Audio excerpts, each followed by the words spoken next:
What truly belongs to us? A lesson from Jesus. Have you ever stopped to think about what truly belongs to us? In a world where the pursuit of material possessions seems endless, what is the true limit of our property? And how can Jesus' teachings guide us in this profound reflection? Welcome to our channel of spiritual enlightenment and knowledge, where we unravel Kardec's answers in the light of Jesus' teachings. Today, we will delve into a fundamental question from the spirits. Book Question 887, which challenges us to reflect on the right to property and its relationship with charity. Prepare for a journey that can transform your view of what it means to have and to be. Kardec's question. Allan Kardec, in his tireless search for truth, asks the superior spirits, what is the limit of the right to property? And the answer, my friends, is a true beacon for our conduct. The spirits answer, the limit of the right to property is the necessity of others.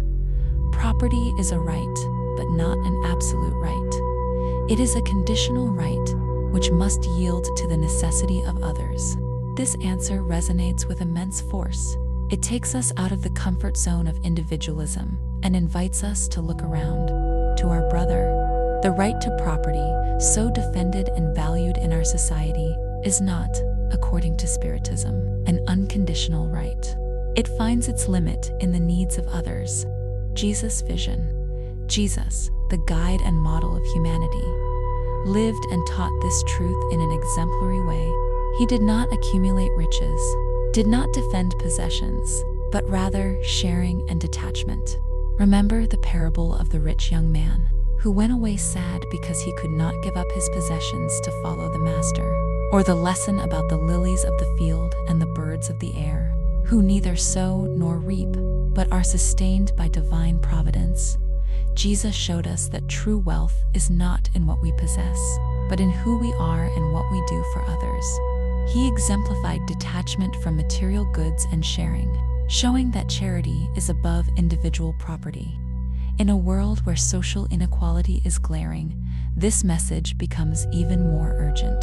How many times do we cling to excesses while others suffer from scarcity? Spiritism, through the superior spirits, reminds us that what we have is not just for our own enjoyment, but also to serve the common good. This view does not preach the abandonment of property, but rather its conscious and charitable use. Having is legitimate, but excessive attachment and indifference to the needs of others are the true evils.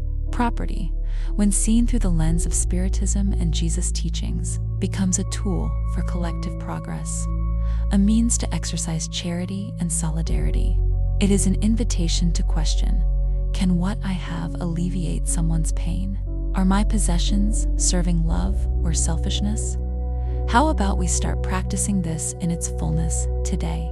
Begin with small actions. Donate what you don't use. Share your time. Offer help to those in need. Every act of charity is a step towards true happiness and the construction of a more just world. If this video touched your heart and made you reflect, like it, share it with your friends and family, and subscribe to the channel so you don't miss our next content. Your participation is essential to spread the light of spiritual knowledge. And you, what is your opinion on the limit of property? Leave your comment below.